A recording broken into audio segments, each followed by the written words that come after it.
നമസ്കാരം. PSC today YouTube ചാനലിലേക്ക് ഏവർക്കും സ്വാഗതം.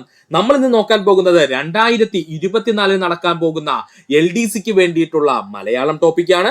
സുഹൃത്തുക്കൾക്ക് എല്ലാവർക്കും അറിയാം, LDCക്ക് 10 മാർക്ക് മലയാളത്തിന്റെ ഭാഗത്ത് നിന്ന് ചോദിക്കാറുണ്ട്. ഇപ്പോൾ നമുക്ക് മലയാളം വ്യാകരണമില്ല, മലയാളത്തിന്റെ വൊക്കാബുലറി മേഖലയിൽ നിന്ന് മാത്രമേ ചോദ്യങ്ങൾ വരാറുള്ളൂ. അതുകൊണ്ട് സുഹൃത്തുക്കൾ വ്യക്തമായിട്ട് ഈ ഭാഗം പഠിക്കുക. 10 മാർക്ക് നമുക്ക് ഈസി ആയിട്ട് ലഭിക്കുന്നതാണ്. അതുകൊണ്ട് നമുക്ക് നോക്കാം മലയാളം. ആദ്യമായി നമ്മൾ പഠിക്കാൻ പോകുന്നതാണ് പര്യായ പദം. എന്താ സുഹൃത്തുക്കളെ പര്യായ പദങ്ങൾ എന്ന് പറഞ്ഞാല്? ഒരു പദത്തിനും പകരം ഉപയോഗിക്കാവുന്ന മറ്റൊരു പദത്തിനെ നമ്മൾ വിളിക്കുന്ന പേരാണ് പര്യായ പദം എന്നുള്ളത്. ജലത്തിന്റെ പര്യായ പദം നീര്, വാരി, അമ്പു എന്നിങ്ങനെയാണ്. ജലത്തിന്റെ പര്യായ പദം ചോദിച്ചു കഴിഞ്ഞാല് നീര്, വാരി, അമ്പു എന്നിങ്ങനെയാണ്. ജലത്തിന്റെ പര്യായ പദങ്ങൾക്ക് അവസാനം ദം എന്ന പ്രത്യയം ചേർത്താൽ മേഘത്തിന്റെ പര്യായ പദമായത് മാറുന്നു. ജലത്തിന്റെ പര്യായ പദത്തിന് അവസാനം ദം എന്ന പ്രത്യയം ചേർത്താൽ അത് മേഘത്തിന്റെ പര്യായ പദമായി മാറുന്നു. അപ്പോൾ മേഘത്തിന്റെ പര്യായ പദം എന്ന് ചോദിച്ചു കഴിഞ്ഞാല് നീരഥം, വാരിധം, അമ്പുധം, ജലധം. ഓക്കെയാണേ സുഹൃത്തുക്കളെ? ജലവും ജലത്തിന്റെ പര്യായ പദങ്ങൾക്കും ശേഷം ദം എന്ന പ്രത്യയം ചേർത്ത് കഴിഞ്ഞാൽ അത് മേഘത്തിന്റെ പര്യായ പദമായി മാറുന്നു. അപ്പോൾ മേഘത്തിന്റെ പര്യായ പദം എന്ന് പറഞ്ഞു കഴിഞ്ഞാല് നീരഥം, വാരിധം, അമ്പുധം, ജലധം എന്നിങ്ങനെയാണ്. ജലത്തിന്റെ പര്യായ പദങ്ങൾക്ക് അവസാനം ധീ എന്ന പ്രത്യയമാണ് ചേർത്താൽ അത് കടലിന്റെ പര്യായ പദമായി മാറുന്നു. എന്താ പറഞ്ഞ സുഹൃത്തുക്കളെ? ജലത്തിന്റെ പര്യായ പദത്തിന് അവസാനം ധീ എന്ന പ്രത്യയം ചേർത്താൽ അത് കടലിന്റെ പര്യായ പദമായി മാറുന്നു. അപ്പൊ കടലിന്റെ പര്യായ പദം എന്തൊക്കെയാണ്? നീരധി, വാരിധി, അമ്പുധി, ജലധി. അപ്പോ കടലിന്റെ പര്യായ പദം എന്തൊക്കെയാണ്? നീരധി, വാരിധി, അമ്പുധി, ജലധി. മനസ്സിലായല്ലോ സുഹൃത്തുക്കളെ? ജലത്തിന്റെ പര്യായ പദങ്ങൾക്ക് അവസാനം ജം എന്ന പ്രത്യയം ചേർത്താൽ അത് താമരയുടെ പര്യായ പദമായി മാറുന്നു. ജലത്തിന്റെ പര്യായ പദങ്ങൾക്ക് അവസാനം ജം എന്ന പ്രത്യയം ചേർത്ത് കഴിഞ്ഞാൽ അത് താമരയുടെ പര്യായ പദം ലഭിക്കുന്നു. താമരയുടെ പര്യായ പദം എന്ന് പറയുന്നത് നീരജം, വാരിജം, അംബുജം, ജലജം എന്നിങ്ങനെയാണ്. നീരജം, വാരിജം, അംബുജം, ജലജം എന്നിങ്ങനെയാണ്. അപ്പോ ജലത്തിന്റെ ഒരു പര്യായ പദം നമ്മൾ പഠിച്ചു കഴിഞ്ഞാല് ഈ ഒരു ഈസി കോഡിലുള്ള സുഹൃത്തുക്കൾക്ക് ബാക്കിയുള്ള മേഘത്തിന്റെയും കടലിന്റെയും താമരയുടെയും പര്യായ പദം ഓട്ടോമാറ്റിക്കലി ലഭിക്കുന്നതാണ്. ഒന്നുകൂടി പറയാം സുഹൃത്തുക്കളെ, ശ്രദ്ധിച്ചിരിക്കുക. ജലത്തിന്റെ പര്യായ പദങ്ങൾ ചോദിച്ചാൽ നീര്, വാരി, അമ്പു എന്നിങ്ങനെയാണ്. ജലത്തിന്റെ പര്യായ പദങ്ങൾക്ക് അവസാനം ദം എന്ന പ്രത്യയം ചേർത്താൽ മേഘത്തിന്റെ പര്യായ പദമായത് മാറുന്നു. അപ്പോൾ മേഘത്തിന്റെ പര്യായ പദം ചോദിച്ചാൽ നീരഥം, വാരിധം, അമ്പുധം, ജലധം എന്നിങ്ങനെയാണ്. ജലത്തിന്റെ പര്യായ പദത്തിന് അവസാനം ധീ എന്ന പ്രത്യയമാണ് ചേർക്കുന്നതെങ്കിൽ അത് കടലിന്റെ പര്യായ പദമായി മാറുന്നു. കടലിന്റെ പര്യായ പദം നീരധി, വാരിധി, അമ്പുധി, ജലധി എന്നിങ്ങനെയാണ്. ജലത്തിന്റെ പര്യായ പദങ്ങൾക്ക് അവസാനം ജം എന്ന പ്രത്യയമാണ് ചേർക്കുന്നെങ്കിൽ അത് താമരയുടെ പര്യായ പദമായി മാറുന്നു. താമര എന്ന് പറഞ്ഞു കഴിഞ്ഞാല് നീരജം, വാരിജം, അംബുജം, ജലജം പഠിക്കുക.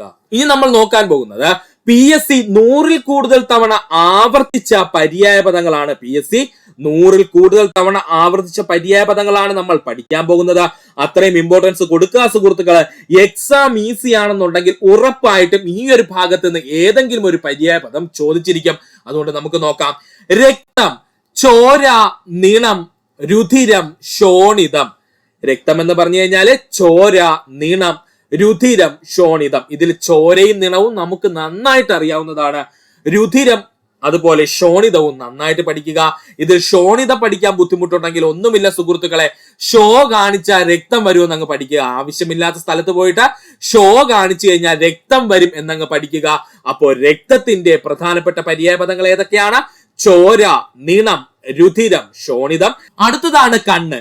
കണ്ണെന്ന് പറഞ്ഞു കഴിഞ്ഞാൽ മിഴിയും നയനവും നമുക്കറിയാം. അതുപോലെ അക്ഷിയും പഠിക്കുക. കണ്ണിന്റെ പ്രധാനപ്പെട്ട പര്യായ പദങ്ങളാണ് മിഴി, നയനം, അക്ഷി എന്നുള്ളത്. സുഹൃത്തുക്കളെ, യക്ഷിയുടെ കണ്ണുകളല്ലേ നല്ല തിളക്കമുള്ളത്. യക്ഷികളുടെ കണ്ണുകൾക്കാണ് എപ്പോഴും പ്രത്യേകത കൂടുതൽ. അപ്പോൾ അക്ഷി എന്ന് പറഞ്ഞാൽ യക്ഷിയല്ല കേട്ടോ, അക്ഷി എന്ന് പറഞ്ഞു കഴിഞ്ഞാല് കണ്ണാണ്. യക്ഷികളുടെ കണ്ണിനാണ് പ്രത്യേകത കൂടുതൽ. അതുകൊണ്ട് അക്ഷി എന്ന് പറയുന്നത് ആരാണ്? കണ്ണാണ്. അപ്പോ നയനം, മിഴി, അക്ഷി എന്നറിയപ്പെടുന്നത് കണ്ണിനെയാണ്. കഴുത്ത്, ഖണ്ഡം, ഗളം, ഗ്രീവം. കഴുത്തെന്ന് പറഞ്ഞു കഴിഞ്ഞാൽ ഖണ്ഡം നമുക്ക് എല്ലാവർക്കും അറിയാം. അതിനോടൊപ്പം പഠിക്കേണ്ടതാണ് ഗളവും ഗ്രീവവും. സുഹൃത്തുക്കളെ, നമ്മൾ വെള്ളം കുടിക്കുമ്പോൾ ഗ്ലം ഗ്ലം എന്ന് പറഞ്ഞ് നമ്മളെ കഴുത്തിൽ കൂടെ ശബ്ദം കേൾക്കില്ലേ സുഹൃത്തുക്കളെ? കഴുത്തിൽ കൂടെ ജലം ഇറങ്ങി പോകുന്നത് ഗ്ലം ഗ്ലം എന്ന് പറഞ്ഞില്ലേ സുഹൃത്തുക്കളെ? അപ്പൊ ഗളം എന്നറിയപ്പെടുന്നത് ആരെന്ന് ചോദിച്ചാൽ അത് കഴുത്താണ്. ഗളം എന്നറിയപ്പെടുന്നത് ആരാണ്? കഴുത്താണ്. കണ്ഠമെന്നും ഗ്രീവമെന്നും അറിയപ്പെടുന്നതും കഴുത്താണ്. കണ്ഠമെന്നും ഗ്രീവമെന്നും അറിയപ്പെടുന്നത് കഴുത്താണ്. മുഖം, ആനന്ദം, വദനം, ഹാസ്യം. മുഖം, വദനം നമുക്കറിയാം, ആനന്ദം, ഹാസ്യം. നമുക്ക് എപ്പോഴും സന്തോഷം ഉണ്ടാകുമ്പോൾ നമ്മുടെ മുഖത്തായിരിക്കും അല്ലേ അത് പ്രതിഫലിപ്പിക്കുന്നത്. അപ്പോ ആനന്ദം എപ്പോഴും മുഖത്തായിരിക്കും കാണുന്നത്. അപ്പൊ മുഖം എന്ന് പറഞ്ഞു കഴിഞ്ഞാല് ആനന്ദവും അതുപോലെ തന്നെ ഹാസ്യവും. അടുത്തതാണ് മുടി. മുടി എന്ന് പറഞ്ഞു കഴിഞ്ഞാൽ കേശം, കൂന്തളം, കച്ചം. മറക്കരുത്, മുടി എന്ന് പറഞ്ഞു കഴിഞ്ഞാൽ കേശമാണ്, നമുക്ക് എല്ലാവർക്കും അറിയാം. കൂന്തളമാണെന്ന് നമുക്ക് എല്ലാവർക്കും അറിയാം. അതിനോടൊപ്പം പഠിക്കേണ്ടതാണ് കച്ചം എന്ന് പറയുന്നത് മുടിയാണ്. കച്ചം എന്ന് പറയുന്നത് മുടിയാണ്. കൈ എന്ന് പറഞ്ഞു കഴിഞ്ഞാൽ പാണി, ബാഹു, ഹസ്തം, കരം. ഹസ്തവും കരവും നമുക്ക് ഈസി ആയിട്ട് പഠിക്കാം, കാരണം ഇത് ഒരുപാട് തവണ നമ്മൾ കേട്ടിട്ടുള്ളതാണ്. കൈ എന്ന് പറഞ്ഞു കഴിഞ്ഞാൽ പാണി, ബാഹു, ഹസ്തം, കരം എന്നാണ്. ഇതിൽ പാണി എന്നുള്ളത് പഠിക്കാൻ ബുദ്ധിമുട്ടുണ്ടെങ്കിൽ സുഹൃത്തുക്കൾ ഓർക്കുക, കയ്യിലിരിപ്പ് നല്ലതല്ലെങ്കിൽ നല്ല പണി കിട്ടുമെന്നങ്ങ് പഠിക്കണം കേട്ടോ. കയ്യിലിരിപ്പ് നല്ലതല്ലെങ്കിൽ നല്ല പണി കിട്ടുമെന്നങ്ങ് പഠിക്കുക. അപ്പൊ ഇവിടെ നമുക്ക് പഠിക്കേണ്ടത് പണിയല്ല, പാണിയാണ്. കൈ എന്ന് പറഞ്ഞു കഴിഞ്ഞാൽ അതിന്റെ പര്യായപദം ചോദിച്ചാല് പാണിയാണ്. അപ്പോ കയ്യിലിരിപ്പ് നല്ലതല്ലെങ്കിൽ നല്ല പണി കിട്ടുമെന്ന് അങ്ങ് പഠിക്കുക. അപ്പോ പാണി എന്നറിയപ്പെടുന്നത് കൈയാണ്. അതുപോലെ തന്നെ ബാഹുബലിയുടെ കൈക്കല്ലേ സുഹൃത്തുക്കളെ ഭയങ്കര ശക്തി? ബാഹുബലിയുടെ കൈക്കാണ് ഭയങ്കര ശക്തി.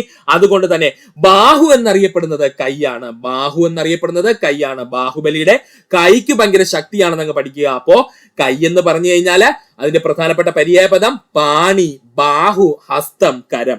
ഹസ്തദാനം എന്നൊക്കെ നമ്മൾ പറയുന്നുണ്ട്. ഹസ്തം കൈയാണ് നമുക്കറിയാം, കരവും നമുക്ക് കൈയാണെന്ന് കുഞ്ഞുനാൾ മുതലേ നമുക്കറിയാം. പിന്നെ നമുക്ക് ഡൗട്ട് ഉണ്ടാകുന്നത് പാണിയും ബാഹുവുമാണ്. പാണി എന്ന് പറഞ്ഞു കഴിഞ്ഞാൽ എങ്ങനെ പഠിക്കാം സുഹൃത്തുക്കളെ? കയ്യിലിരിപ്പ് നല്ലതല്ലെങ്കിൽ നല്ല പണി കിട്ടുമെന്ന് അങ്ങ് പഠിക്കുക. അപ്പോ പാണി കൈയാണ്.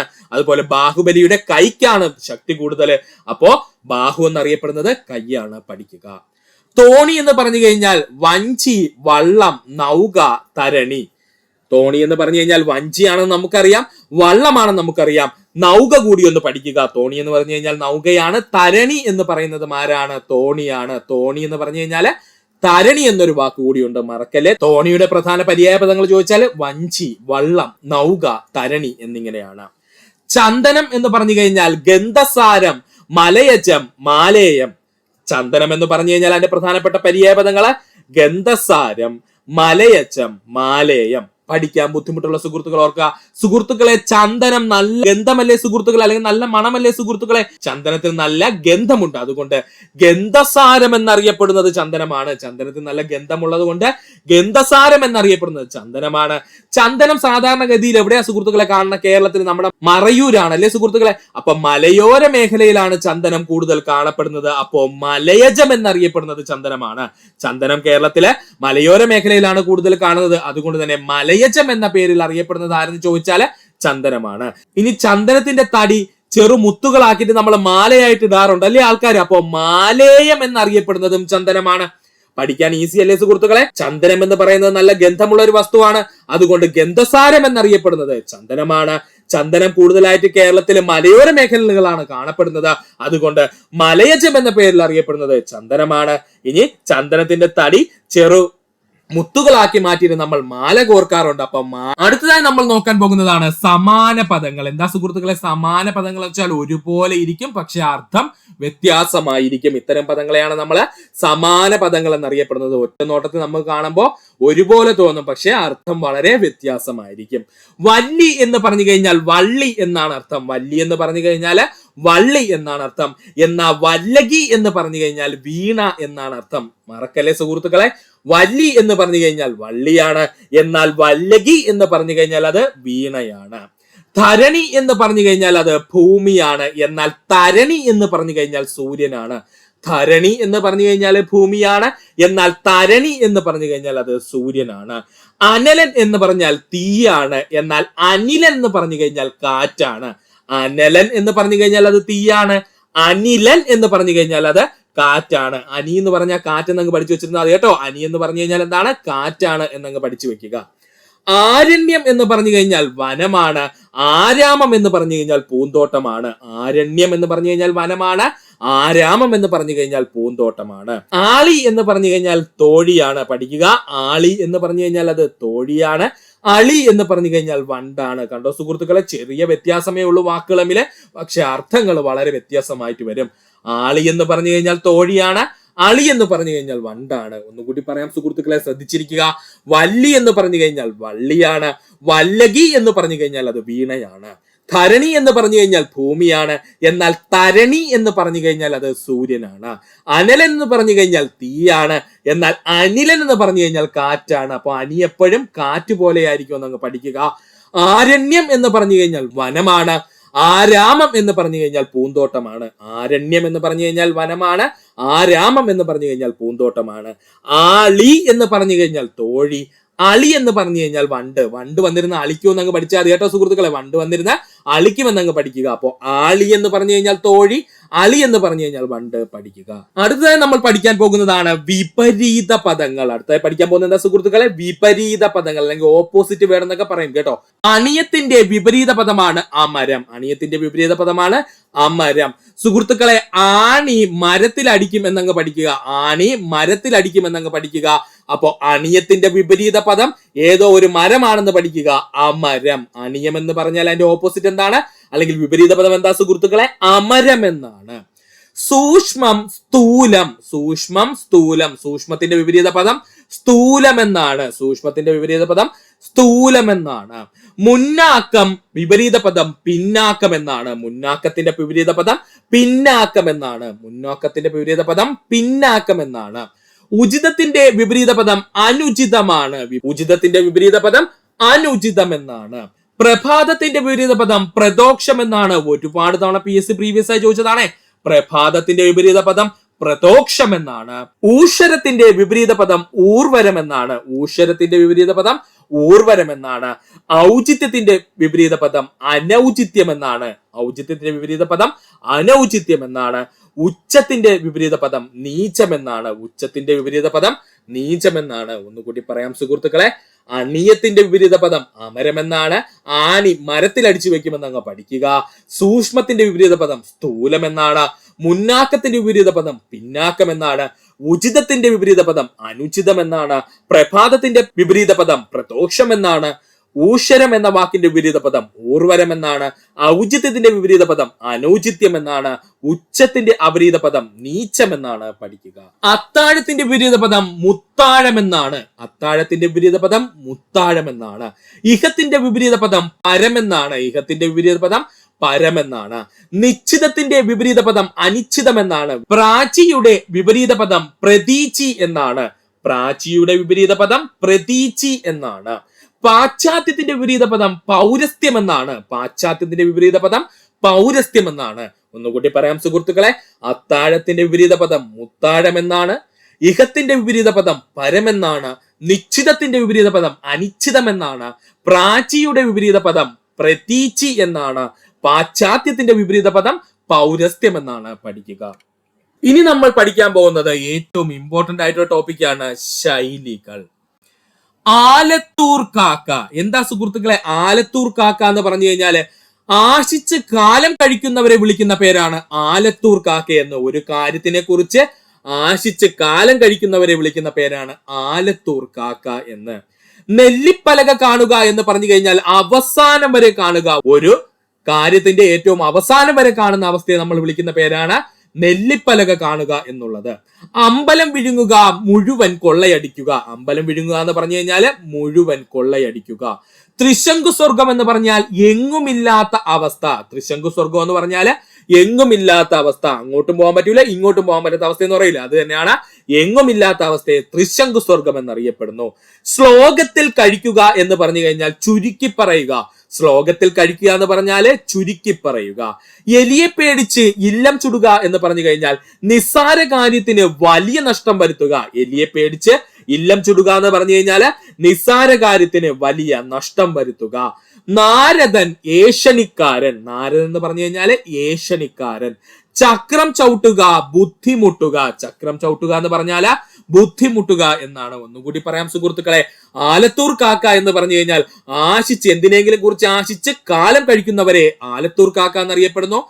നെല്ലിപ്പലക കാണുക എന്ന് പറഞ്ഞു കഴിഞ്ഞാൽ എന്തെങ്കിലും ഒരു കാര്യത്തിന്റെ ഏറ്റവും അവസാനം വരെ കാണുക. അമ്പലം വിഴുങ്ങുക എന്ന് പറഞ്ഞു കഴിഞ്ഞാൽ മുഴുവൻ കൊള്ളയടിക്കുക. ത്രിശങ്കു സ്വർഗം എന്ന് പറഞ്ഞു കഴിഞ്ഞാൽ എങ്ങുമില്ലാത്ത അവസ്ഥ. ശ്ലോകത്തിൽ കഴിക്കുക എന്ന് പറഞ്ഞു കഴിഞ്ഞാൽ ചുരുക്കി പറയുക. എലിയെ പേടിച്ച് ഇല്ലം ചുടുക എന്ന് പറഞ്ഞു കഴിഞ്ഞാൽ നിസ്സാര കാര്യത്തിന് വലിയ നഷ്ടം വരുത്തുക. നാരദൻ എന്ന് പറഞ്ഞു കഴിഞ്ഞാൽ ഏഷണിക്കാരൻ. ചക്രം ചവിട്ടുക എന്ന് പറഞ്ഞു കഴിഞ്ഞാൽ ബുദ്ധിമുട്ടുക എന്നാണ്. വേലി തന്നെ വിളവ് തിന്നുക, സൂക്ഷിപ്പുകാരൻ തന്നെ നശിപ്പിക്കുക. വേലി തന്നെ വിളവ് തിന്നുക എന്ന് പറഞ്ഞു കഴിഞ്ഞാല് സൂക്ഷിപ്പുകാരൻ തന്നെ നശിപ്പിക്കുക എന്നാണ് അർത്ഥം. ധനാശി പാടുക എന്ന് പറഞ്ഞാൽ എന്തെങ്കിലും ഒരു കാര്യത്തെ അവസാനിപ്പിക്കുക എന്നാണ് ഉദ്ദേശിക്കുന്നത്. ധനാശി പാടുക എന്ന് പറഞ്ഞു കഴിഞ്ഞാല് എന്തെങ്കിലും ഒരു കാര്യം അവസാനിപ്പിക്കുക. എരുതിയിൽ എണ്ണയൊഴിക്കുക എന്ന് പറഞ്ഞാൽ ക്ലേശം വർദ്ധിപ്പിക്കുക. ഒരു വ്യക്തിയുടെ ക്ലേശം വർദ്ധിപ്പിക്കുന്നതിന് നമ്മൾ വിളിക്കുന്ന പേരാണ് എരുതിയിൽ എണ്ണയൊഴിക്കുക. ഇടിവെട്ടേറ്റവനെ പാമ്പ് കടിക്കുക, നാശത്തിനു മേൽ നാശമുണ്ടാകുക. ഇടിവെറ്റേറ്റവനെ പാമ്പ് കടിക്കുക എന്ന് പറഞ്ഞു കഴിഞ്ഞാൽ നാശത്തിനു മേൽ നാശമുണ്ടാകുക. തീക്കൊള്ളി കൊണ്ട് തലചൊറിയുക, വിനാശകാരിയായ വിഡ്ഢിത്തം. മറക്കരുത്, തീക്കൊള്ളി കൊണ്ട് തലചൊറിയുക എന്ന് പറഞ്ഞു കഴിഞ്ഞാല് വിനാശകാരിയായ വിഡ്ഢിത്തം എന്നാണ് അർത്ഥം. അക്കരെ പച്ച എന്ന് പറഞ്ഞാൽ അകലെയുള്ളതിനെ പറ്റിയുള്ള ഭ്രമമാണ്. അക്കരെ പച്ച എന്ന് പറഞ്ഞു കഴിഞ്ഞാല് അകലെയുള്ളതിനെ പറ്റിയുള്ള ഭ്രമം. കുടം കമിഴ്ത്തി വെള്ളമൊഴിക്കുക, ഫലമില്ലാത്ത പ്രവൃത്തി ചെയ്യുക. കുടം കമിഴ്ത്തി വെള്ളമൊഴിക്കുക, ഫലമില്ലാത്ത പ്രവൃത്തി ചെയ്യുക. ഊറ്റം പറയുക, ആത്മപ്രശംസ ചെയ്യുക. ഊറ്റം പറയുക എന്ന് പറഞ്ഞു കഴിഞ്ഞാല് ആത്മപ്രശംസ ചെയ്യുക. ധൃതരാഷ്ട്രാലിംഗനം എന്ന് പറഞ്ഞു കഴിഞ്ഞാൽ ഉള്ളിൽ പകവെച്ച് സ്നേഹം പ്രകടിപ്പിക്കുക. ധൃതരാഷ്ട്രാലിംഗനം എന്ന് പറഞ്ഞു കഴിഞ്ഞാല് ഉള്ളിൽ പകവെച്ച് സ്നേഹം പ്രകടിപ്പിക്കുക. ഒന്നുകൂടി പറയാം സുഹൃത്തുക്കളെ, ശ്രദ്ധിച്ചിരിക്കുക. വേലി തന്നെ വിളവ് തിന്നുക എന്ന് പറഞ്ഞാൽ സൂക്ഷിപ്പുകാരൻ തന്നെ നശിപ്പിക്കുക. ധനാശി പാടുക എന്ന് പറഞ്ഞു കഴിഞ്ഞാൽ അവസാനിപ്പിക്കുക. എരുതിയിൽ എണ്ണയൊഴിക്കുക എന്ന് പറഞ്ഞു കഴിഞ്ഞാല് ക്ലേശം വർദ്ധിപ്പിക്കുക. ഇടിവെട്ടേറ്റിയവനെ പാമ്പ് കടിക്കുക എന്ന് പറഞ്ഞാൽ നാശത്തിനു മേൽ നാശമുണ്ടാകുക. തീക്കൊള്ളി കൊണ്ട് തലചൊറിയുക എന്ന് പറഞ്ഞു കഴിഞ്ഞാൽ വിനാശകാരിയായ വിഡ്ഢിത്തത്തിനെ സൂചിപ്പിക്കുന്നു. അക്കരെ പച്ച എന്ന് പറഞ്ഞു കഴിഞ്ഞാല് അകലെയുള്ളതിനെ പറ്റിയുള്ള ഭ്രമത്തെ സൂചിപ്പിക്കുന്നു. അക്കരെ പച്ച എന്ന് പറഞ്ഞാല് അകലെയുള്ളതിനെ പറ്റിയുള്ള ഭ്രമത്തെ സൂചിപ്പിക്കുന്നു. കുടം കമിഴ്ത്തി വെള്ളമൊഴിക്കുക എന്ന് പറഞ്ഞാൽ ഫലമില്ലാത്ത പ്രവൃത്തി ചെയ്യുക. ഊറ്റം പറയുക എന്ന് പറഞ്ഞു കഴിഞ്ഞാൽ ആത്മപ്രശംസ ചെയ്യുക. ധൃതരാഷ്ട്രാലിംഗനം എന്ന് പറഞ്ഞു കഴിഞ്ഞാല് ഉള്ളിൽ പകവെച്ച് സ്നേഹം പ്രകടിപ്പിക്കുക. ചോദിച്ചിട്ടുണ്ടേ, ധൃതരാഷ്ട്രാലിംഗനം എന്ന് പറഞ്ഞാല് ഉള്ളിൽ പകവെച്ച് സ്നേഹം പ്രകടിപ്പിക്കുക. ഇലയിട്ട് ചവിട്ടുക, അറിഞ്ഞുകൊണ്ട് അപരാധം പ്രവർത്തിക്കുക. ഇലയിട്ട് ചവിട്ടുക എന്ന് പറഞ്ഞു കഴിഞ്ഞാല് അറിഞ്ഞുകൊണ്ട് അപരാധം പ്രവർത്തിക്കുക. കുളിക്കാതെ ഈറനുടുക്കുക, കുറ്റം ചെയ്യാതെ പഴി ഏറ്റുവാങ്ങുക. കുളിക്കാതെ ഈറനുടുക്കുക എന്ന് പറഞ്ഞു കഴിഞ്ഞാല് കുറ്റം ചെയ്യാതെ പഴി ഏറ്റുവാങ്ങുക എന്നാണ്. കലക്കവെള്ളത്തിൽ മീൻ പിടിക്കുക എന്ന് പറഞ്ഞാൽ കുഴപ്പത്തിൽ നിന്നും മുതലെടുക്കുക എന്നാണ്. കലക്കവെള്ളത്തിൽ മീൻ പിടിക്കുക എന്ന് പറഞ്ഞു കഴിഞ്ഞാല് കുഴപ്പത്തിൽ നിന്നും മുതലെടുക്കുക എന്നാണ് അർത്ഥം. കരയുന്ന പിള്ളക്ക് പാലുള്ളൂ എന്ന് പറഞ്ഞാൽ ഒച്ചപ്പാടുണ്ടാക്കിയാലേ കിട്ടേണ്ടത് കിട്ടൂ എന്നാണ് അർത്ഥം. കരയുന്ന പിള്ളക്ക് പാലുള്ളൂ എന്ന് പറഞ്ഞു കഴിഞ്ഞാല് ഒച്ചപ്പാടുണ്ടാക്കിയാലേ കിട്ടേണ്ടത് കിട്ടുള്ളൂ എന്നാണ് അർത്ഥം. ഭഗീരഥ പ്രയത്നം എന്ന് പറഞ്ഞു കഴിഞ്ഞാൽ കഠിന പ്രയത്നം. പഠിച്ചോളണേ, ഭഗീരഥ പ്രയത്നം എന്ന് പറഞ്ഞാൽ ഒരു കാര്യത്തിനു വേണ്ടിയിട്ടുള്ള കഠിനമായ പ്രയത്നത്തെ അറിയപ്പെടുന്ന പേരാണ് ഭഗീരഥ പ്രയത്നം. ഇരുട്ടുകൊണ്ട് ഓട്ടയടയ്ക്കുക, താൽക്കാലികമായി പരിഹാരം കാണുക എന്നാണ് അർത്ഥം. ഇരുട്ടുകൊണ്ട് ഓട്ടയടയ്ക്കുക എന്ന് പറഞ്ഞു കഴിഞ്ഞാൽ താൽക്കാലികമായ ഒരു കാര്യത്തിന് പരിഹാരം കാണുക എന്നാണ്. ഭീഷ്മ പ്രതിജ്ഞ എന്ന് പറഞ്ഞു കഴിഞ്ഞാൽ കഠിന ശബ്ദമാണ്. ഭീഷ്മ പ്രതിജ്ഞ എന്ന് പറഞ്ഞു കഴിഞ്ഞാൽ കഠിന ശബ്ദമാണ്. ഒന്നുകൂടി പറയാം സുഹൃത്തുക്കളെ, ശ്രദ്ധിക്കുക. ഇലയിട്ട് ചവിട്ടുക എന്ന് പറഞ്ഞു കഴിഞ്ഞാൽ അറിഞ്ഞുകൊണ്ടൊരു അപരാധം പ്രവർത്തിക്കുക. കുളിക്കാതെ ഈറനുടുക്കുക എന്ന് പറഞ്ഞു കഴിഞ്ഞാൽ കുറ്റം ചെയ്യാതെ പഴിവാങ്ങുക. കലക്ക വെള്ളത്തിൽ മീൻ പിടിക്കുക എന്ന് പറഞ്ഞു കഴിഞ്ഞാൽ കുഴപ്പത്തിൽ നിന്നും മുതലെടുക്കുക. കരയുന്ന പിള്ളക്ക് പാലുള്ളൂ എന്ന് പറഞ്ഞാൽ ഒച്ചപ്പാടുണ്ടാക്കിയാലേ കിട്ടേണ്ടത് കിട്ടുള്ളൂ എന്നാണ് അർത്ഥം. ഭഗീരഥ പ്രയത്നം എന്ന് പറഞ്ഞു കഴിഞ്ഞാൽ അത് കഠിന പ്രയത്നമാണ്. ഇരുട്ടുകൊണ്ട് ഓട്ടയടയ്ക്കുക എന്ന് പറഞ്ഞു കഴിഞ്ഞാൽ താൽക്കാലിക പരിഹാരം കാണുക. എന്തെങ്കിലും ഒരു കാര്യത്തിന് താൽക്കാലിക പരിഹാരം കാണുക. ഭീഷ്മ പ്രതിജ്ഞ എന്ന് പറഞ്ഞു കഴിഞ്ഞാൽ അത് കഠിന ശബ്ദമാണ്. ഭീഷ്മ പ്രതിജ്ഞ എന്ന് പറഞ്ഞു കഴിഞ്ഞാൽ അത് കഠിന ശബ്ദമാണ്. പഠിക്കുക. അടുത്തതാണ് പഴഞ്ചൊല്ലുകൾ. PSC സ്ഥിരം ചോദിക്കുന്ന ചോദ്യങ്ങളാണ് പറയുന്നത്. പഴംചൊല്ലുകൾ പഠിക്കുക. വേണമെങ്കിൽ ചക്ക വേരിലും കായ്ക്കും, മനസ്സുണ്ടെങ്കിൽ മാർഗവുമുണ്ട്. ഇതാണ് കേട്ടോ. വേണമെങ്കിൽ ചക്ക വേരിലും കായ്ക്കും എന്നുള്ള പഴഞ്ചൊല്ലിന്റെ അർത്ഥം എന്താണ്? മനസ്സുണ്ടെങ്കിൽ മാർഗവുമുണ്ട്. ഉർവശി ശാപം ഉപകാരം. ഉർവശി ശാപം ഉപകാരം എന്ന് പറഞ്ഞു കഴിഞ്ഞാൽ ദോഷം ഗുണമായി തീരുന്ന അവസ്ഥ. ദോഷം ഗുണമായി തീരുന്ന അവസ്ഥയാണ് നമ്മള് ഉർവശി ശാപം ഉപകാരം എന്ന് പറയുന്നത്. ഉണ്ണിയെ കണ്ടാൽ അറിയാം ഊരിലെ പഞ്ഞം, ഒരാളെ കണ്ടാൽ അയാളുടെ വീട്ടിലെ സ്ഥിതി ഏകദേശം മനസ്സിലാക്കാം. ഇതാണ് ഉണ്ണിയെ കണ്ടാൽ അറിയാം ഊരിലെ പഞ്ഞം എന്നുള്ളത്. കഞ്ഞിയിൽ പാറ്റ വീഴുക, ഉള്ളതും കൂടി ഇല്ലാതാകുന്ന അവസ്ഥ. കഞ്ഞിയിൽ പാറ്റ വീഴുക എന്ന് പറഞ്ഞാല് ഉള്ളതും കൂടി ഇല്ലാതാകുന്ന അവസ്ഥ. ഇരിപ്പിടം കെട്ടിയേ പടിപ്പുര കെട്ടാവൂ, ആദ്യം പ്രധാന കാര്യം പിന്നീട് അപ്രധാനമായത്. ഇരിപ്പിടം കെട്ടിയേ പടിപ്പുര കെട്ടാവൂ എന്ന് പറഞ്ഞു കഴിഞ്ഞാല് ആദ്യം പ്രധാനപ്പെട്ട കാര്യം ചെയ്തു തീർക്കണം, എന്നിട്ട് മാത്രമേ അപ്രധാനമായ കാര്യങ്ങൾ ചെയ്യാവൂ. ഒന്നുകൂടി പറയാം സുഹൃത്തുക്കളെ, വേണമെങ്കിൽ ചക്ക വേരിലും കായ്ക്കുമെന്ന് പറഞ്ഞു കഴിഞ്ഞാൽ മനസ്സുണ്ടെങ്കിൽ മാർഗവുമുണ്ട്. ഉർവശി ശാപം ഉപകാരമാണ് എന്ന് പറഞ്ഞു കഴിഞ്ഞാൽ ദോഷമായ ഒരു കാര്യം നമുക്ക് ഗുണമായി തീരുന്ന അവസ്ഥ. ഉണ്ണിയെ കണ്ടാൽ അറിയാം ഊരിലെ പഞ്ഞം എന്ന് പറഞ്ഞു കഴിഞ്ഞാൽ ഒരാളെ കണ്ടാൽ അയാളുടെ വീട്ടിലെ സ്ഥിതി ഏകദേശം മനസ്സിലാക്കാൻ കഴിയും. കഞ്ഞിയിൽ പാറ്റ വീഴുക എന്ന് പറഞ്ഞു കഴിഞ്ഞാൽ ഉള്ളതും കൂടി ഇല്ലാതാകുന്ന അവസ്ഥ. ഇരിപ്പിടം കെട്ടിയേ പടിപ്പുര കെട്ടാവൂ എന്ന് പറഞ്ഞു കഴിഞ്ഞാൽ ആദ്യം പ്രധാന കാര്യം പിന്നീട് അപ്രധാന കാര്യം ചെയ്യുക. അടിതെറ്റിയാൽ ആനയും വീഴും, ശ്രദ്ധാപൂർവം പ്രവർത്തിച്ചില്ലെങ്കിൽ ഏത് വലിയവനും ആപത്തിൽപ്പെടും. അടിതെറ്റിയാൽ ആനയും വീഴുമെന്ന് പറഞ്ഞു കഴിഞ്ഞാല് ശ്രദ്ധാപൂർവം പ്രവർത്തിച്ചില്ലെങ്കിൽ ഏതൊരു വലിയവനും ആപത്തിൽപ്പെടും. അരമന രഹസ്യം അങ്ങാടിപ്പാട്ട്, രഹസ്യം എത്ര സൂക്ഷിച്ചാലും പുറത്തു വരിക തന്നെ ചെയ്യും. അരമന രഹസ്യം അങ്ങാടിപ്പാട്ട് എന്ന് പറഞ്ഞു കഴിഞ്ഞാൽ രഹസ്യം എത്ര സൂക്ഷിച്ചാലും പുറത്തു വരിക തന്നെ ചെയ്യും. തള്ള ചവിട്ടിയാൽ പിള്ളക്ക് കേടില്ല, സ്വന്തക്കാരുടെ ഉപദ്രവം ഒരു ഉപദ്രവമായി തോന്നില്ല. തള്ള ചവിട്ടിയാൽ പിള്ളക്ക് കേടില്ല എന്ന് പറഞ്ഞാല് സ്വന്തക്കാരുടെ ഉപദ്രവം ഉപദ്രവമായി തോന്നില്ല. താൻ പിടിച്ച മുയലിന് 4 കൊമ്പ്, ഇല്ലാത്ത കാര്യം സാമർത്ഥ്യത്തോടെ ഉണ്ട് എന്ന് സമർത്ഥിക്കുന്നവനെ വിളിക്കുന്ന പേരാണ് താൻ പിടിച്ച മുയലിന് 4 കൊമ്പ് എന്ന് പറയുന്നത്. താൻ പിടിച്ച മുയലിന് 4 കൊമ്പ് എന്ന് പറഞ്ഞു കഴിഞ്ഞാല് ഇല്ലാത്ത കാര്യം സാമർത്ഥ്യത്തോടെ ഉണ്ട് എന്ന് സമർത്ഥിക്കുന്നത്. ഒന്നുകൂടി പറയാം സുഹൃത്തുക്കളെ, ശ്രദ്ധിക്കുക. അടിതെറ്റിയാൽ ആനയും വീഴുമെന്ന് പറഞ്ഞു കഴിഞ്ഞാൽ ശ്രദ്ധാപൂർവം പ്രവർത്തിച്ചില്ലെങ്കിൽ ഏതൊരു വലിയവനും ആപത്തിൽപ്പെടും. അരമന രഹസ്യം അങ്ങാടിയിൽ പാട്ട് എന്ന് പറഞ്ഞു കഴിഞ്ഞാൽ രഹസ്യം എത്ര സൂക്ഷിച്ചാലും പുറത്തു വരും. തള്ള ചവിട്ടിയാൽ പിള്ളക്ക് കേടില്ല എന്ന് പറഞ്ഞാൽ സ്വന്തക്കാരുടെ ഉപദ്രവം ഉപദ്രവമല്ല. താൻ പിടിച്ച മുയലിന് 4 കൊമ്പ് എന്ന് പറഞ്ഞു കഴിഞ്ഞാൽ ഇല്ലാത്ത കാര്യം സാമർത്ഥ്യത്തോടെ ഉണ്ട് എന്ന് സമർത്ഥിക്കുക. ഇത്രയും ഭാഗം പഠിക്കുക. ചക്കിന് വെച്ചത് കൊക്കിന് കൊള്ളുക, ഒന്നുദ്ദേശിച്ച് മറ്റൊന്നിനായി പോകുന്ന അവസ്ഥയാണ് ചക്കിന് വെച്ചത് കൊക്കിന് കൊള്ളുക എന്ന് പറയുന്നത്. ചക്കിന് വെച്ചത് കൊക്കിന് കൊള്ളുക എന്ന് പറഞ്ഞു കഴിഞ്ഞാൽ ഒന്നുദ്ദേശിച്ച് നമ്മൾ ചെയ്യുന്നു, പക്ഷെ അത് മറ്റൊന്നിനായിരിക്കും എന്താണ് ആകുന്നത്. ഇതിനെയാണ് ചക്കിന് വെച്ചത് കൊക്കിന് കൊള്ളുക എന്ന് പറയുന്നത്. കൂടെ നിന്നവനെ രാപ്പനി അറിയൂ, അടുത്ത് പെരുമാറുന്നവനെ ഗുണദോഷം അറിയാൻ കഴിയൂ. കൂടെ നിന്നവനെ രാപ്പനി അറിയൂ എന്ന് പറഞ്ഞു കഴിഞ്ഞാൽ അടുത്ത് നിന്നവനെ അവന്റെ ഗുണദോഷം അറിയാൻ കഴിയൂ.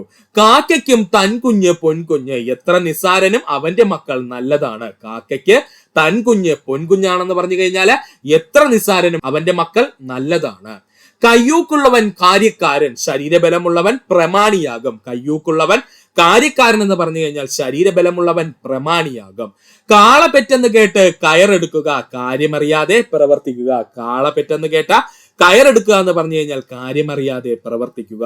കാറ്റുള്ളപ്പോൾ തൂറ്റണം, അവസരത്തിനൊത്ത് പ്രവർത്തിക്കണം. കാറ്റുള്ളപ്പോൾ തൂറ്റണം എന്ന് പറഞ്ഞു കഴിഞ്ഞാൽ അവസരത്തിനൊത്ത് പ്രവർത്തിക്കണം. ഒന്നുകൂടി പറയാം സുഹൃത്തുക്കളെ, ചക്കിനു വെച്ചത് കൊക്കിന് കൊള്ളുക എന്ന് പറഞ്ഞു കഴിഞ്ഞാൽ ഒന്നുദ്ദേശിച്ച് മറ്റൊന്നാക്കുക.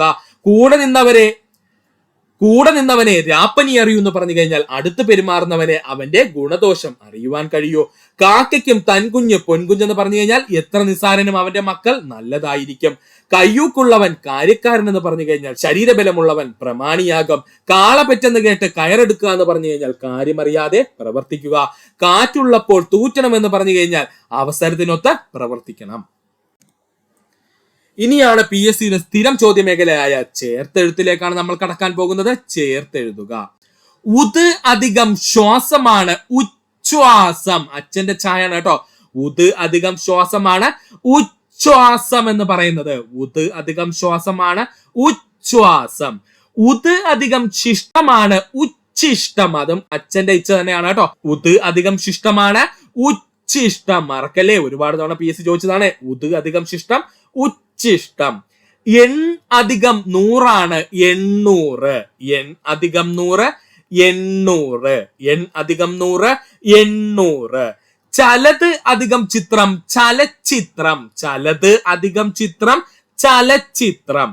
വിൺ അധികം തലം വിൺതലം. ഏറ്റവും കൂടുതൽ PSC പ്രീവിയസ് ആയി ചോദിച്ച ചോദ്യമാണ്. വിൺ അധികം തലമാണ് വിൺതലം. ശരത് അധികം ചന്ദ്രൻ ശരചന്ദ്രനാണ്. ശരത്ത് അധികം ചന്ദ്രൻ എന്ന് പറഞ്ഞു കഴിഞ്ഞാല് ശരചന്ദ്രനാണ്. വെൺ അധികം ചാമരം വെഞ്ചാമരമാണല്ല, വെഞ്ചാമരമല്ല കേട്ടോ. വെൺ അധികം ചാമരം വെഞ്ചാമരമാണ്. വെൺ അധികം ചാമരം വെഞ്ചാമരം. ചെം അധികം ചുണ്ട് ചെഞ്ചുണ്ട്. ചെമ്മ് അധികം ചുണ്ട് ചെഞ്ചുണ്ട്. ചെമ്മ് അധികം ചുണ്ട് ചെഞ്ചുണ്ട്. പഠിക്കുക. ഒന്നുകൂടി പറയാം സുഹൃത്തുക്കളെ, ഇതിൽ പറഞ്ഞിരിക്കുന്നത് എല്ലാം PSC പ്രീവിയസ് ആയി ചോദിച്ചതാണ്. ഒരു പോയിന്റ് പോലും കളയാനില്ല. വ്യക്തമായിട്ട് പഠിക്കുക. ചേർത്തെഴുത്താണ് നമ്മൾ പറയാൻ പോകുന്നത്. ഉത് അധികം ശ്വാസം ഉച്ഛ്വാസം. ഉത് അധികം ശിഷ്ടം ഉച്ഛിഷ്ടം. എൺ അധികം 100 എണ്ണൂറ്. ചലത്ത് അധികം ചിത്രം ചലച്ചിത്രം. വിൺ അധികം തലം വിണ്ടലം. വിൺ അധികം തലം വിണ്ടലം. ശരത്ത് അധികം ചന്ദ്രൻ ശരചന്ദ്രൻ. ശരത്ത് അധികം ചന്ദ്രൻ ശരചന്ദ്രൻ. വെൺ അധികം ചാമരം വെഞ്ചാമരം. വെൺ അധികം ചാമരം വെഞ്ചാമരം. ചെം അധികം ചുണ്ട് ചെഞ്ചുണ്ട്. ചെം അധികം ചുണ്ട് ചെഞ്ചുണ്ട്. പഠിക്കുക. തിരു അധികം പാദം തൃപ്പാദം. തിരു അധികം പാദം തൃപ്പാദം. തിരു അധികം പാദം എന്താ സുഹൃത്തുക്കളെ? തൃപ്പാദം. ആയു അധികം കാലം ആയുഷ്കാലം. ആയു അധികം കാലമാണ് ആയുഷ്കാലം. പൊൻ അധികം കുടം പൊൽക്കുടം. പഠിച്ചോളനെ. പൊൻ അധികം കുടം പൊൻകുടമല്ല പൊൽക്കുടമാണ്. പൊൻ അധികം കുടം പൊൽക്കുടം. വെൺ അധികം നിലാവ് വെണ്ണിലാവ്. വെൺ അധികം നിലാവ് വെണ്ണിലാവ്. വെണ്ണധികം നിലാവ് വെണ്ണിലാവ്. ഒന്നുകൂടി പറയാം സുഹൃത്തുക്കളെ. തിരു അധികം പാദം തൃപ്പാദം. തിരു അധികം പാദം തൃപ്പാദം. ആയു അധികം കാലം ആയുഷ്കാലം. ആയു അധികം കാലം ആയുഷ്കാലം. പൊൻ അധികം കുടം പൊൽക്കുടം. പൊൻ അധികം കുടം പൊൽക്കുടം. വെൺ അധികം നിലാവ് വെണ്ണിലാവ്. വെൺ അധികം നിലാവ് വെണ്ണിലാവ്. പഠിക്കുക. അടുത്തതായി നമ്മൾ നോക്കാൻ പോകുന്നതാണ് സ്ത്രീലിംഗവും പുല്ലിംഗവും. സ്ത്രീലിംഗവും പുല്ലിംഗവും. ഒരു നാമം സ്ത്രീയോ പുരുഷനോ എന്നോ നപുസ്തകമോ എന്ന് കണക്കാക്കുന്നതാണ് ലിംഗം എന്ന് പറയുന്നത്. അപ്പോ ഒരു നാമം തന്നാൽ ആ നാമം സ്ത്രീയാണോ പുരുഷനാണോ നപുസ്തകമാണോ എന്ന് കണക്കാക്കുന്നതിനാണ് നമ്മൾ ലിംഗം എന്ന് പറയുന്നത്. പുരുഷനെ കുറിക്കുന്ന നാമപദമാണ് പുല്ലിംഗം. സ്ത്രീയെ കുറിക്കുന്ന നാമപദമാണ് സ്ത്രീലിംഗം. ഓക്കെയാണ്. പുരുഷനെ കുറിക്കുന്ന നാമം. അപ്പോ ഒരു വാക്ക് കേൾക്കുമ്പോൾ ആ വാക്ക് പുരുഷനെ കുറിക്കുന്നതാണ് എന്ന് നമുക്ക് തോന്നിയാൽ അതിനെ പുല്ലിംഗമായും, ഇനി ഒരു വാക്ക് കിട്ടിയാൽ അതിനെ, അല്ലെങ്കിൽ ഒരു നാമം കിട്ടിയാൽ അതിനെ സ്ത്രീയെ കുറിക്കുന്നതായിട്ട് തോന്നിയാൽ അത് സ്ത്രീലിംഗവും. ഇനി സ്ത്രീ പുരുഷ വ്യത്യാസമില്ലാത്ത പദങ്ങളാണെങ്കിൽ അതിനെ നപുംസകലിംഗം എന്നും അറിയപ്പെടുന്നു. സ്ത്രീ പുരുഷ വ്യത്യാസം നമുക്ക് പറയാൻ കഴിയില്ലെങ്കിൽ അത്തരം പദങ്ങളെ നമ്മൾ വിളിക്കുന്ന പേരാണ് നപുംസകലിംഗം. ഉദാഹരണമായിട്ട് പറഞ്ഞാൽ നദി, മല, വൃക്ഷം, കാറ്റ്, ഇതിനൊക്കെ നമുക്ക് സ്ത്രീയോ പുരുഷനോ എന്ന് പറയാൻ പറ്റുമോ? ഇല്ല. ഇത്തരത്തിലുള്ള വാക്കുകൾ അല്ലെങ്കിൽ പദങ്ങളെ നമ്മൾ വിളിക്കുന്ന പേരാണ് നപുംസകലിംഗങ്ങൾ. സ്ത്രീ പുരുഷ ജാതികളെ ഒരുമിച്ച് കുറിക്കുന്ന നാമമാണ് സാമാന്യലിംഗം.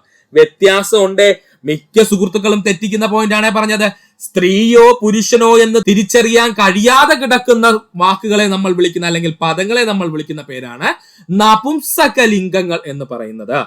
എന്നാൽ സ്ത്രീയെയും പുരുഷനെയും ഒരുമിച്ച് നമുക്ക് പറയാൻ കഴിയും. അതിനകത്ത് സ്ത്രീയുണ്ട് പുരുഷനുണ്ട്, നമുക്കറിയാം അതിനകത്ത് സ്ത്രീയുണ്ട് പുരുഷനുണ്ടെന്ന്. പക്ഷെ സ്ത്രീയെ പുരുഷനെ നമുക്ക് ഒരുമിച്ച് പറയാൻ കഴിയുന്ന പദങ്ങളെ അല്ലെങ്കിൽ നാമങ്ങളെ നമ്മൾ വിളിക്കുന്ന പേരാണ് സാമാന്യ നാമങ്ങൾ. എന്ത് പേരിലാണ് അറിയപ്പെടുന്നത്? സാമാന്യ നാമങ്ങൾ. സാമാന്യ ലിംഗത്തെ അല്ലെങ്കിൽ നാമത്തെ ഉഭയലിംഗമെന്നും അലിംഗമെന്നും അറിയപ്പെടുന്നു. ചില സമയത്ത് ക്വസ്റ്റ്യൻ പേപ്പറിൽ താഴെ പറയുന്നതിൽ ഉഭയലിംഗം കണ്ടെത്തുക, താഴെ പറയുന്ന അലിംഗം കണ്ടെത്തുക എന്നൊക്കെ പറഞ്ഞായിരിക്കും ചോദിക്കുന്നത്. അപ്പോൾ അത് പഠിച്ചോളണം. ഉഭയലിംഗമെന്നും അലിംഗലിംഗമെന്നും ഒക്കെ അറിയപ്പെടുന്നത് ആരാണ്? സാമാന്യലിംഗമാണ്. പഠിക്കുക. സാമാന്യലിംഗത്തിന് ഉദാഹരണം ചോദിച്ചു കഴിഞ്ഞാല് മനുഷ്യർ, മൃഗങ്ങൾ, വിദ്യാർത്ഥികൾ, അധ്യാപകർ, അവർ എന്നിങ്ങനെയാണ്. മനുഷ്യർ എന്ന് പറഞ്ഞാൽ മനുഷ്യരിലെ സ്ത്രീയും പുരുഷനും പെടുന്നു. മൃഗങ്ങൾ എന്ന് പറഞ്ഞാൽ മൃഗങ്ങളിലും എന്താണ്? സ്ത്രീയും പുരുഷനും കാണും. വിദ്യാർത്ഥികൾ എന്ന് പറഞ്ഞു കഴിഞ്ഞാൽ സ്ത്രീയും പുരുഷനും കാണും, അല്ലെ? ആൺകുട്ടികളും പെൺകുട്ടികളും കാണൂലേ വിദ്യാർത്ഥികൾ എന്ന് പറഞ്ഞാൽ. പക്ഷേ വിദ്യാർത്ഥിനികൾ എന്ന് പറയുമ്പോഴത്തേക്ക് അവിടെ മാറ്റം വരും. വിദ്യാർത്ഥികൾ എന്ന് പറഞ്ഞാൽ അതിനകത്ത് പെൺകുട്ടികളും കാണും ആൺകുട്ടികളും കാണും. അധ്യാപകർ എന്ന് പറഞ്ഞാല് സ്ത്രീ അധ്യാപകരും കാണും, പുരുഷ അധ്യാപകരും കാണും അല്ലെ. അപ്പോ സ്ത്രീയെയും പുരുഷനെയും ഒരുപോലെ അല്ലെങ്കിൽ ഒരുമിച്ച് പറയാൻ ഉപയോഗിക്കുന്ന പദങ്ങളെയാണ് സാമാന്യ ലിംഗം എന്ന് പറയുന്നത്. പഠിക്കുക. നമ്മൾ ഇനി PSC പ്രീവിയസ് ആയി ചോദിച്ചുള്ള പ്രധാനപ്പെട്ട സ്ത്രീലിംഗ പുല്ലിംഗ പദങ്ങളാണ് പഠിക്കാൻ പോകുന്നത്. ശ്രദ്ധിക്കുക സുഹൃത്തുക്കളെ. നമ്പ്യാർ എന്ന് പറഞ്ഞു കഴിഞ്ഞാൽ നങ്ങ്യാരാണ്. നമ്പ്യാരുടെ സ്ത്രീലിംഗം നങ്ങ്യാരാണ്. നമ്പ്യാരുടെ സ്ത്രീലിംഗം നങ്ങ്യാരാണ്. മാടമ്പിയുടെ സ്ത്രീലിംഗം കെട്ടിലമ്മയാണ്. മാടമ്പിയുടെ സ്ത്രീലിംഗം കെട്ടിലമ്മയാണ്. നമ്പൂതിരിയുടെ സ്ത്രീലിംഗം അന്തർജനം. നമ്പൂതിരിയുടെ സ്ത്രീലിംഗം അന്തർജനമാണ്. ആരാധകന്റെ സ്ത്രീലിംഗം ആരാധികയാണ്. ആരാധകന്റെ സ്ത്രീലിംഗം ആരാധികയാണ്. കവിയുടെ സ്ത്രീലിംഗം കവയിത്രിയാണ്. കവിയുടെ സ്ത്രീലിംഗം കവയിത്രിയാണ്. അങ്ങനെ തന്നെ പഠിച്ചോളേ. കവിയുടെ സ്ത്രീലിംഗം കവയിത്രിയാണ്. ജനീതാവിന്റെ സ്ത്രീലിംഗം ജനയിത്രിയാണ്. ജനീതാവിന്റെ സ്ത്രീലിംഗം ജനയിത്രിയാണ്.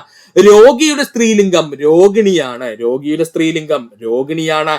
ഗൃഹസ്ഥന്റെ സ്ത്രീലിംഗം ഗ്രഹണിയാണ്. ഗൃഹസ്ഥന്റെ സ്ത്രീലിംഗം ഗ്രഹണിയാണ്. ജാമാതാവിന്റെ സ്ത്രീലിംഗം സ്നൂഷയാണ്.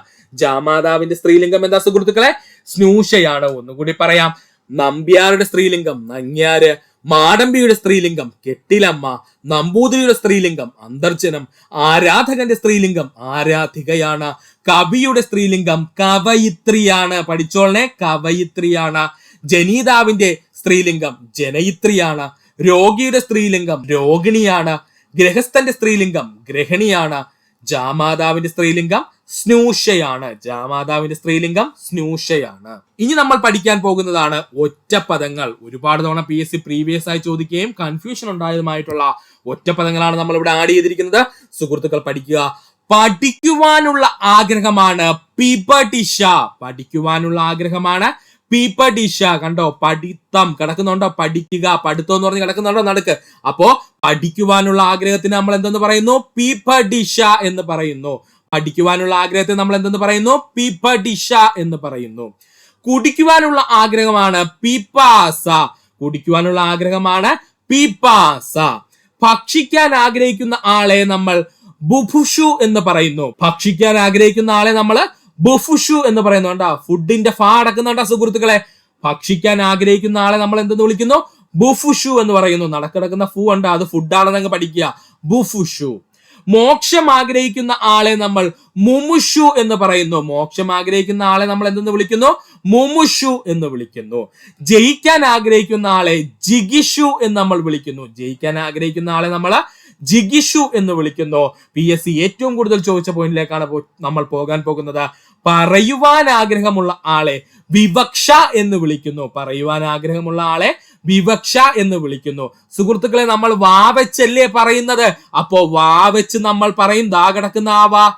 സുഹൃത്തുക്കളെ, നമ്മൾ പറയുന്നതെല്ലാം വാവച്ചാണ്. ആ വായാണ് ഈ നടുക്ക് കിടക്കുന്നത്. അങ്ങ് പഠിക്കുക. അപ്പൊ പറയുവാൻ ആഗ്രഹമുള്ളതിനെ വിവക്ഷ എന്ന് പറയുന്നു. ഒന്നുകൂടി പറയാം സുഹൃത്തുക്കളെ. പഠിക്കുവാനുള്ള ആഗ്രഹത്തെ നമ്മൾ പിപഠിഷ എന്ന് പറയുന്നു. പഠിക്കുവാനുള്ള ആഗ്രഹത്തെ നമ്മൾ പിപഠിഷ എന്ന് പറയുന്നു. നടുക്ക് കണ്ടോ? പഠിപ്പിന്റെ പടി കിടക്കുന്നുണ്ടോ? പടി എന്ന് എപ്പോഴും വിചാരിച്ചോണ്ടിരിക്കും കേട്ടോ. അപ്പൊ പഠിക്കുവാനുള്ള ആഗ്രഹമുള്ള ആളെ പിപഠിഷ എന്ന് പറയുന്നു. കുടിക്കുവാനുള്ള ആഗ്രഹത്തിനെ പിപാസ എന്ന് പറയുന്നു. കുടിക്കുവാൻ ആഗ്രഹമുള്ള ആളെ പിപാസ എന്ന് പറയുന്നു. പാനം എന്ന് പറഞ്ഞു കഴിഞ്ഞാൽ കുടിക്കാന്നല്ലേ? പാനം ചെയ്യാന്ന് പറഞ്ഞാല് കുടിക്കുക എന്നാണ്. അതാണ് കേട്ടോ പിപാസ. അവിടെ കിടക്കുന്നുണ്ടോ? പിപാസ. ഭക്ഷിക്കാൻ ആഗ്രഹിക്കുന്ന ആളെ ബുഫുഷു എന്ന് പറയുന്നു. ഭക്ഷിക്കാൻ ആഗ്രഹിക്കുന്ന ആളെ ബുഫുഷു എന്ന് പറയുന്നു. അതിൽ ഫു എന്ന് പറഞ്ഞു കഴിഞ്ഞാൽ ഫുഡാണെന്ന് അങ്ങ് പഠിക്കുക. മോക്ഷം ആഗ്രഹിക്കുന്ന ആളെ മുമുഷു എന്ന് പറയുന്നു. മോക്ഷം ആഗ്രഹിക്കുന്ന ആളെ മുമുഷു എന്ന് പറയുന്നു. ജയിക്കാൻ ആഗ്രഹിക്കുന്ന ആളെ ജിഗിഷു എന്ന് പറയുന്നു. ജയിക്കാൻ ആഗ്രഹിക്കുന്ന ആളെ ജിഗിഷു എന്ന് പറയുന്നു. പറയുവാനുള്ള ആഗ്രഹത്തെ വിവക്ഷ എന്ന് പറയുന്നു. പറയുവാനുള്ള ആഗ്രഹത്തെ വിവക്ഷ എന്ന് പറയുന്നു. പറയുന്നത് നമ്മൾ വാവച്ചാണ്. ആ വായാണ് നടുക്ക് കിടക്കുന്നതെന്ന് പഠിക്കുക. അപ്പോ വിവക്ഷ. ഇത്രയും ഭാഗം സുഹൃത്തുക്കളെ വ്യക്തമായിട്ട് പഠിക്കുക. ഇത്രയുമായിരുന്നു നമ്മുടെ മലയാളവുമായി ബന്ധപ്പെട്ട് നമ്മൾ ഇന്ന് നോക്കിയത്. ഇവ എല്ലാ PSC ഏറ്റവും കൂടുതൽ പ്രീവിയസ് ആയി ചോദിച്ച ചോദ്യങ്ങളാണ്. അതുകൊണ്ട് സുഹൃത്തുക്കൾ ഇതിനകത്ത് ഒരു പോയിന്റ് പോലും വിടാതെ വ്യക്തമായിട്ട് പഠിക്കുക. എക്സാം ഈസി ആവുന്നതിനനുസരിച്ച് 10 മാർക്ക് മലയാളം ഈസി ആയി സുഹൃത്തുക്കളെ നിങ്ങളുടെ കയ്യിലിരിക്കും. ഇങ്ങനെയുള്ള PSC മോസ്റ്റ് റിപ്പീറ്റഡ് ആയിട്ടുള്ള ക്വസ്റ്റ്യൻസ് എടുത്തു പഠിക്കാൻ സുഹൃത്തുക്കൾ ശ്രമിക്കുക. ഇത്രയും നേരം ഈ വീഡിയോ കണ്ട സുഹൃത്തുക്കൾ എല്ലാവർക്കും നന്ദി, നമസ്കാരം. നിങ്ങൾക്ക് ഈ വീഡിയോ ഇഷ്ടമായി എങ്കിൽ നിങ്ങളുടെ സുഹൃത്തുക്കൾ കൂടി ഒന്ന് ഷെയർ ചെയ്ത് കൊടുക്കുക. അതിനോടൊപ്പം തന്നെ നമ്മുടെ ചാനൽ സബ്സ്ക്രൈബ് ചെയ്ത് സഹായിക്കുക. സബ്സ്ക്രൈബ് ബട്ടണോട് ചേർന്നുള്ള ബെൽ ബട്ടൺ അമർത്തി കഴിഞ്ഞാൽ നമ്മൾ അപ്ലോഡ് ചെയ്യുന്ന വീഡിയോകൾ അപ്പോൾ തന്നെ സുഹൃത്തുക്കളെ നിങ്ങളിലെത്തുന്നതാണ്. സുഹൃത്തുക്കൾ എല്ലാവർക്കും നന്ദി, നമസ്കാരം. നല്ലൊരു ദിവസം നേരുന്നു. ഈ ചാനലിന്റെ വളർച്ച എന്ന് പറയുന്നത് സുഹൃത്തുക്കളെ നിങ്ങളുടെ സബ്സ്ക്രിപ്ഷനും അതിനോടൊപ്പം തന്നെ നിങ്ങളുടെ സപ്പോർട്ടുമാണ്. ഒത്തിരി സുഹൃത്തുക്കൾ ഇപ്പോഴും സബ്സ്ക്രൈബ് ചെയ്യാതെ കാണുന്നുണ്ട്. ദയവ് ചെയ്ത് സബ്സ്ക്രൈബ് ചെയ്ത് ഈ ചാനൽ ഒന്ന് സപ്പോർട്ട് ചെയ്യുക, സഹായിക്കുക.